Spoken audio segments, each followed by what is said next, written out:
Igbo kedu ihe na-eme anyị? Ihe niile ụwa na-achọ achọ anyị nwere ya. Ndị na-atụ egwu anyị nwere ha. Ndị amụma dị mma anyị nwere ha. Ndị ọjọọ anyị nwere ha. Ndị ji ego anyị nwere ha. Gaa na social media efere mba ụwa. Naanị anyị nwa Igbo na-achụgharị nwanne anyị.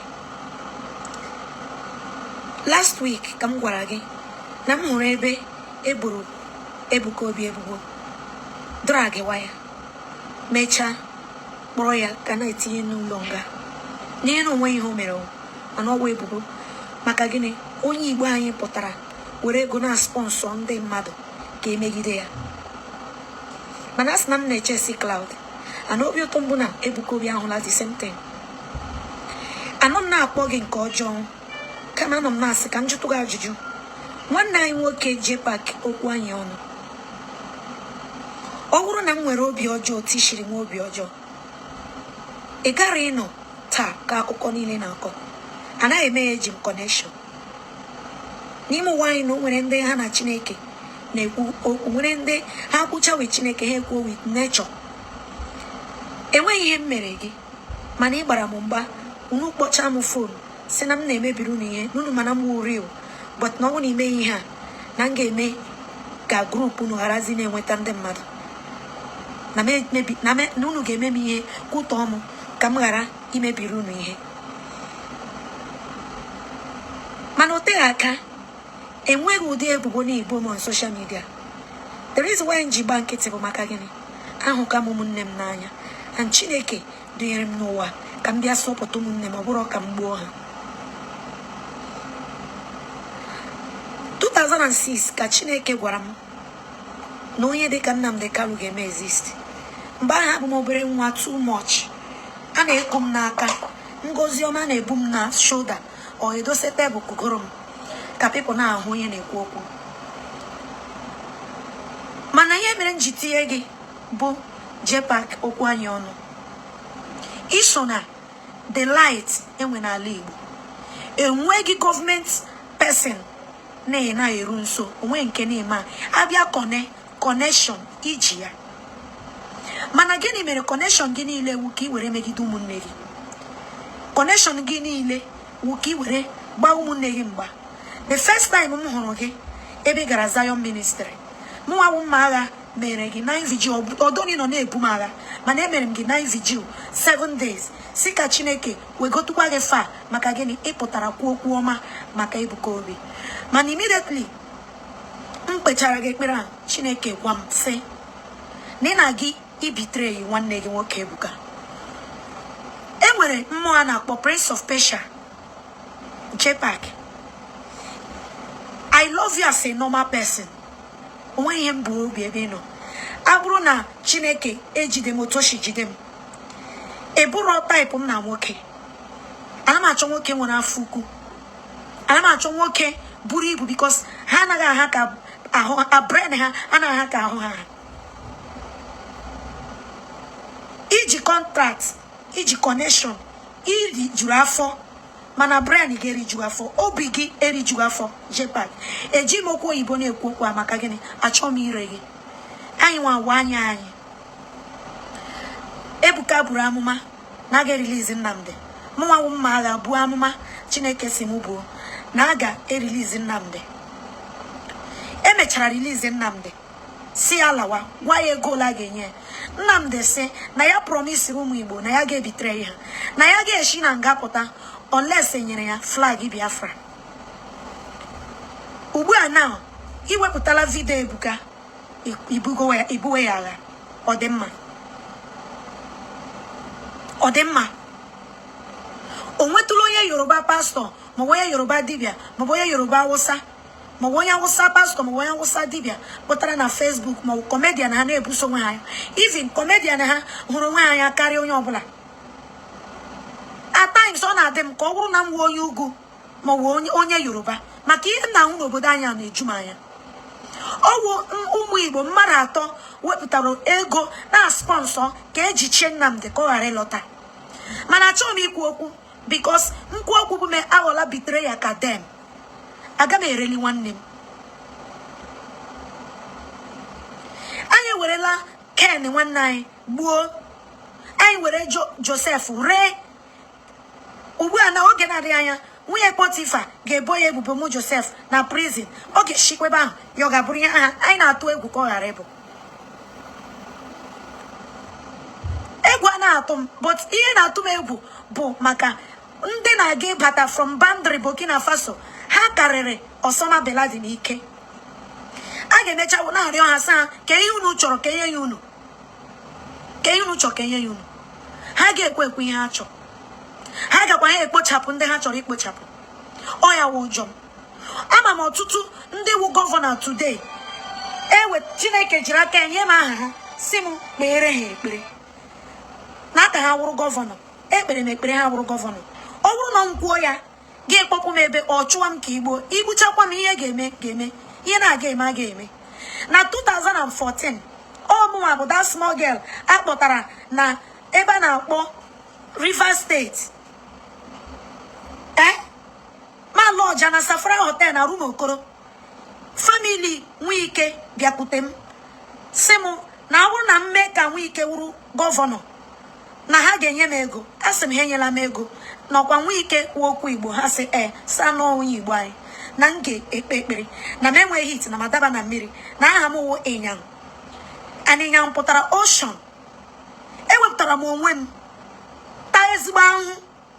Ọtụtụ na-asị m emele masị mba na Nwike bụ my brother na ọchịcha na ọ ga-eru close to president. I kept my own side of bargain. Ihe m gwara family Nwike bụ unu ga-ewekwara ụmụ Igbo ka onwe unu because unu bụ ndị Igbo. Ha sị ha ga-eme ya. But I did not see anything like that. Mgbe a sị na Alex Oti agaghachi mụnwa onye gwara Abia Steeti ha onye akpọrọ Okezi Ikpeazụ ga-achị mana a ga-eme ya ka ọ ghara ịchịta otu o kwesịrị mana ọ ga-achị mana ọchịcha Alex Oti ga-arịgoro ana ọ ga-emezi Abia. A sị na ara na-eme m ndị na-agwa ọgwụgwọ ihe niile dị ha mma. Ngwa ha akpọ m meeting kwe m nkwa ego ọwụ nhụ anya jụ ya chi ibugbu m. Asị m ha mba sị ka ntawa akị ka Chineke mee ihe ọ chọrọ iji mme ana ọ gbazuola. Abia State are happy. Nwe udo mkpụrụ obi. The first person kpere ekpere ya wụrụ gọvanọ. People bịara ekidnapụchara m kpọrọ m ga ka m sign na pepa ime kisho na demand achịghị. Ma gwa ha na Chineke gwara m kpee ekpere na ọ ga-achị. A na-akpọ ya Ọjị Ụzọ Kalụ. Ụmụnne ya dashịrị m phone a na-akpọ LG open and close. Ndị iro Ọjị Ụzọ Kalụ nara m the phone line am down. Si m mma agha na ha like ihe a mere masị anọ ihe Chukwu si m mee. Na-ekwu ma na-ekwu abịara m n'Imo steeti mgbe a na-ekwu okwu ọchịchị 2011 ọmụnwa gwara ha na Chineke si n'ọrụ Charles Okorocha ga-achị. Onwe ya na-eme fọm na-ekpe ekpere 50 days Chineke mere ya. Ọ bụrụ ihe a gwara agwọ wọkụrụ ya ọ Chukwu. Abịa na ebe a kpọrọ Anambra steeti soro udo.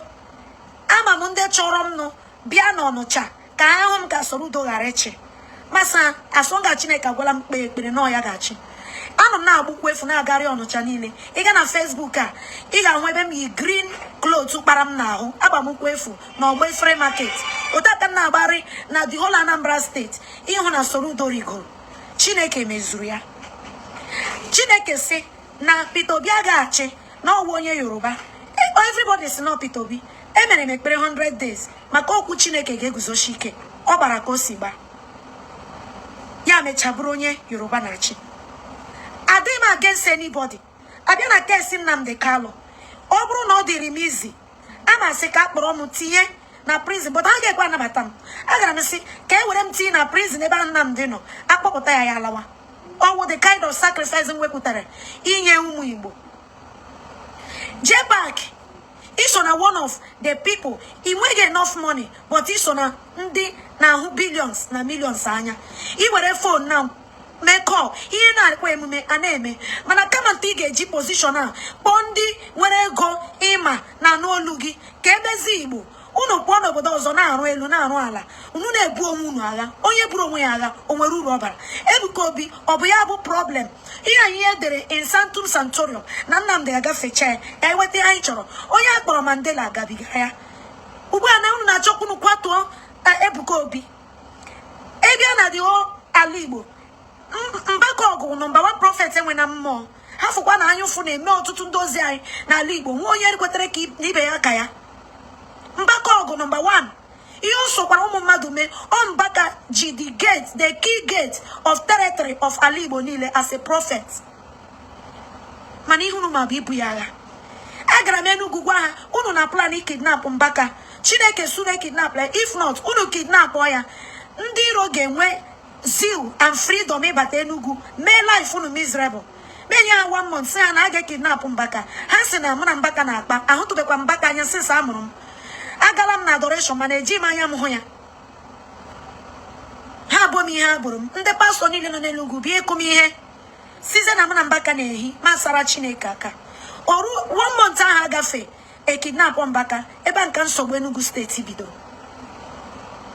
O gini na-eme anyị. Ejiri bitere ya abụọ anyị ọnụ. Ama m ebe niile m na-agọzi ọma na Lagos, ọwụ ndị Yoruba na-asị m na m nọ n'ebe a preach na ọ bụrụ na ha nwe onye dị ka m, ofu onye ma ọ abụọ, na ha ga-aka Igbo mma. Mana na Igbo amaghị ha nwe. Ọtụtụ ndị chairman na ahịa Lagos na-eme ha hụ m ma ndị na-anam 200,000 before mezi oziọma, ma ndị na-anam 100,000 before mezi oziọma, ma ndị na-abịa ịkụ m ihe. Mana ndị Yoruba na-agwa ha na ha hafụ m ka m oziọma. Ụmụ Igbo gị na-eme anyị. Gịnị mai problem gị na ọwụ Ebuka Obi. Problem gị na ọwụ mma agha. Ke ihe na-eme gị. Now, ana m emere ụmụ Igbo niile ekpere. Na-emere innocent Hausa, innocent Yoruba ekpere. Chineke sị ka ime 7 days camp. Ana m nọ na city eme ya. N'ime ọhịa ka m na-eme ya.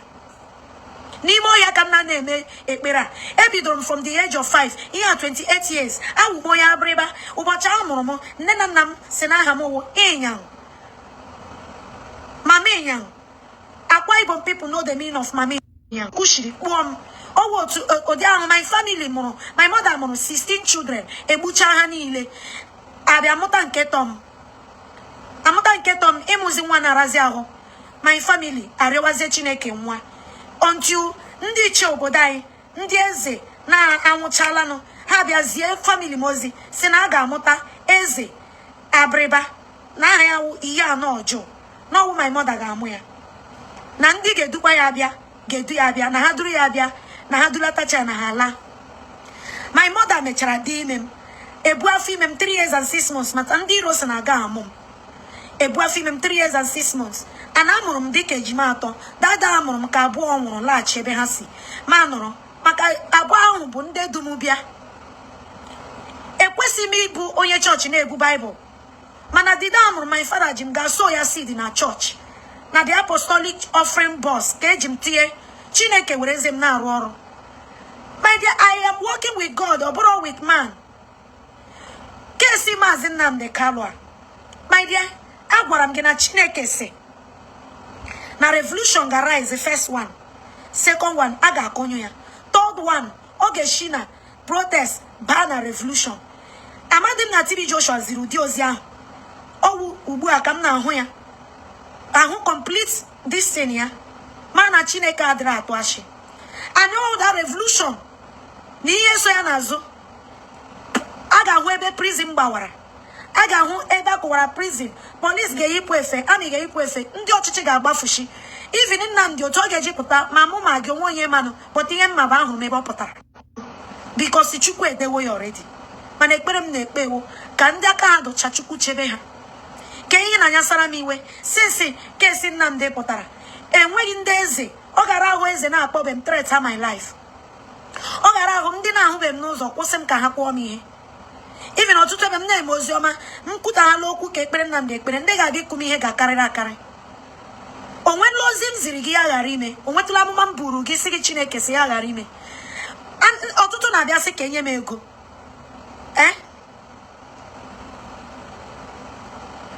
Ọtụtụ na-abịa sị ka enye m ego masa jide na ego unu maka ihe m na-eme abụrụ ike m mụ masef kwa ọ bụrụ na uche mmadụ aga m emeli ihe Chineke ji. Ama m ihunu na-ebugharị ndị ozi agha ma ndị sị na ha ga-agazi Zion ministry ma ndị sị na ha ga-agazi church.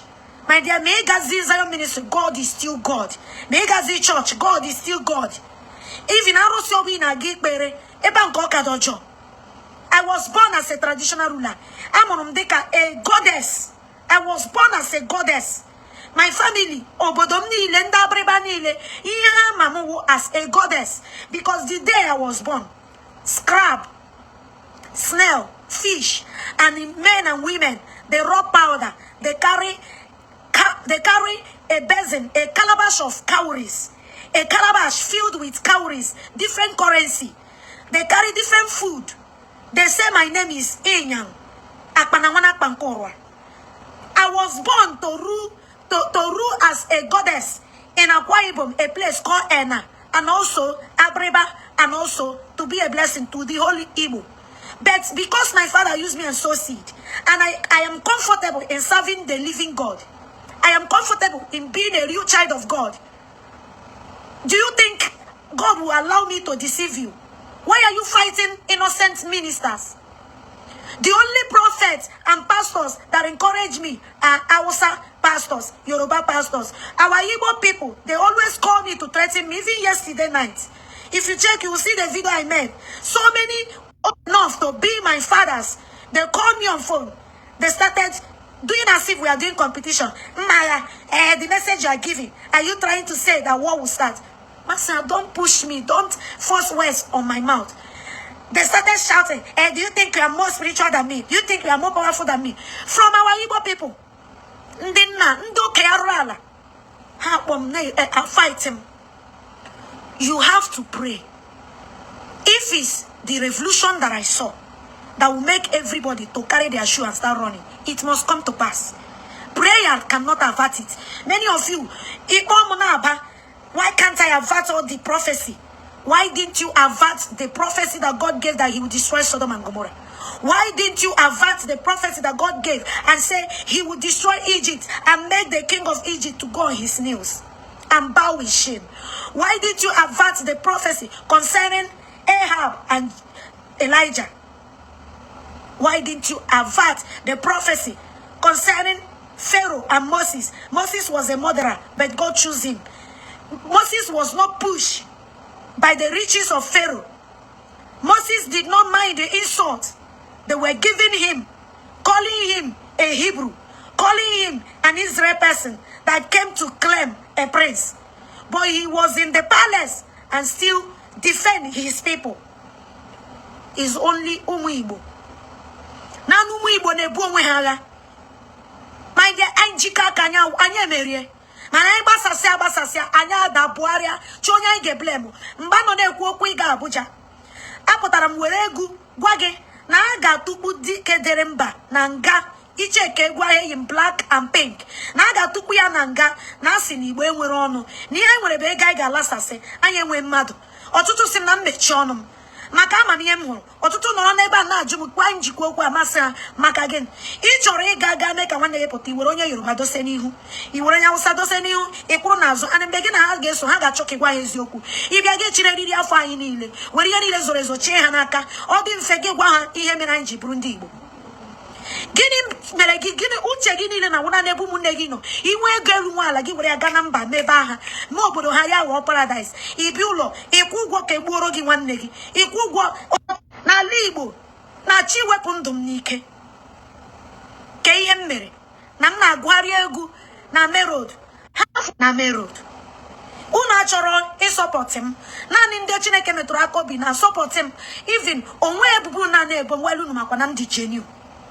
Una na-enyere m aka in anywhere kama onye gbara m izu ga-egbu m ọ bụrụ nwere onye Chineke ji m rụọ ọrụ spiritual work ya nweta ihe ọ na-achọ ọ gaghị ya problem ọzọ ya o cheta m kparịwazie m ị ga-ahụ onye a ga-arụrụ ọrụ na this month ya nọ 9 months ya kpọghachi ya bawara gị mba ọ makwa na ọrụ ịrụrụ ya wọkụrụ but due to okwe edosi iwe si ya dose ihe ahụ mee ya fet ya gaghachi si gị na ka ekpena afa ọrụ ya si ya rụọ gịnị mere ya iche ka ya ọ bụrụ ọ nọ na-elivu large but ya ga mee ihe isi ya emela ya nwee problem ya ọtọ na ka ọ bịa kparịwa gị na social media. Lee ka m gwa gị ụmụ Igbo, I was not born to be a minister of the gospel. I was born to be a goddess, but my father used me as sow seed. I know who I am. I don't need charm. I don't need demons to be who I am. Only God can make me to go far. And my father showed me the right way by making me to follow Jesus and find out that he's my peace. Okay? Umuchuku. Wela mi Igbo gwa gị nke kwesị gwa gị. Nke nne kwesị iji Igbo ekwu. Nwere English kwuo ya. Onye mara asụ ya sụọ n'ikwe. Onye na-ama asụ ya sụpụ ya n'ala. Ọ ga-adịrị Igbo mma. Ọ ga-adịrị ndị ọchịchị Igbo mma. Ọ ga-adịrị ndị nwe ego n'Igbo mma. Ọ ga-adịrị ndị na-enwe ego n'Igbo mma. Mana obodo na-enwe onye na-ahụ ụzọ na-asị ya lekwa ebe ị ga-eso. Obodo anyị ihe mere ha. Where there is no vision, people perish.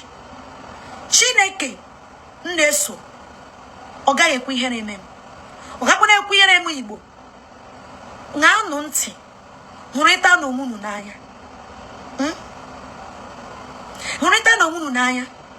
Enwetụba amụma m pụtara kwuo si Chineke kwu ya ghara ime. Ọ bụrụ na m bụ onye ezi omume karịa gị. Ọ bụrụ na m dị ọcha karịa gị. Abụ m onye mmehie ọnụ ntụ mana ọ Chi na-edu m. Unu yere onwe unu aka. Unu yere onwe unu aka. Amara m n'eziokwu na Chineke jọsiri chuzuru m maka covenant ya na my father nwe. Half one nọ n'ihe ahụ. Camp a, this 7 days camp God asks us to do is for protection. Let love live. Let love lead us. Psalm 113, read it. Nothing past love. The Bible says, if my people call by my name, will humble themselves and call on me, I will hear their cry and heal their land. A lot of people have traveled far and near to go and check things about me. When they come back, they will call me and from Mother, so you are a goddess. Then why are you worshiping a living God? Can't you leave the living God and go back to where you are meant to be? My dear, God created the sea. He created the earth. He created the space. He created everything. Woe unto those people worshiping water, worshiping wood and stick, stones. My dear, I was born to be a goddess. I can tell you the truth for free. Because I want to make heaven. I want to make heaven.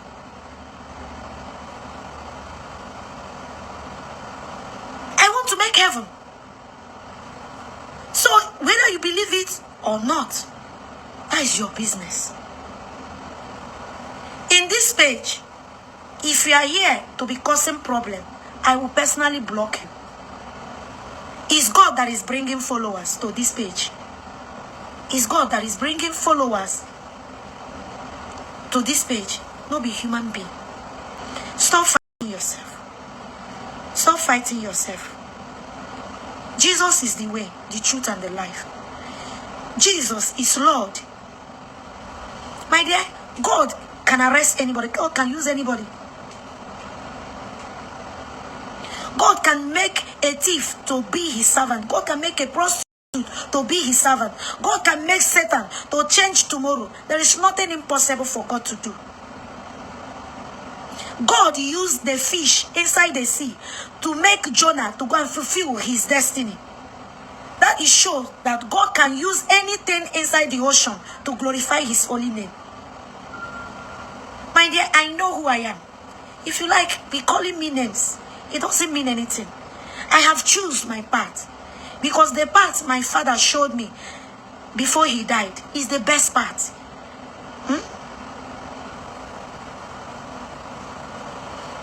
I have told you, God have given us 9 months.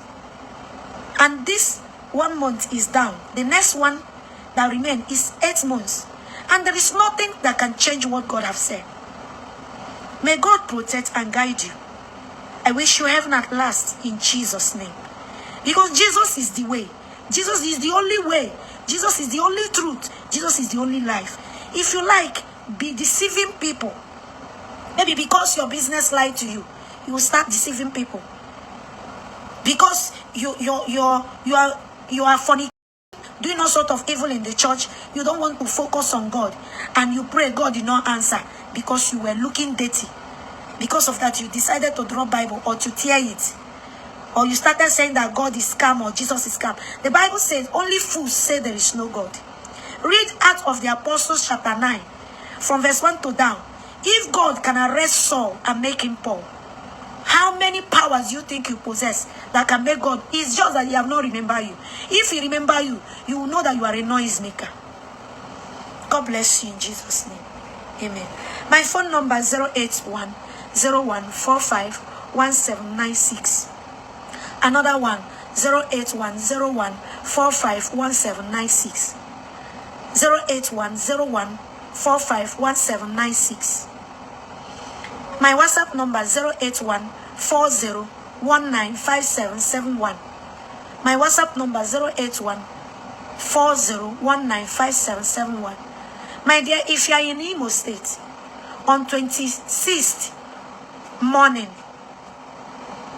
of this November, bus will come out at Nmagha Junction to carry people to the park and to the ministry for the program, for the camp. So if you want to come and enter free bus. God will show mercy in Jesus' name. Amen. If you want to support us in the camp, our account details is 0037151012. Access Bank, Nnamdi Mercy James or Okebe James.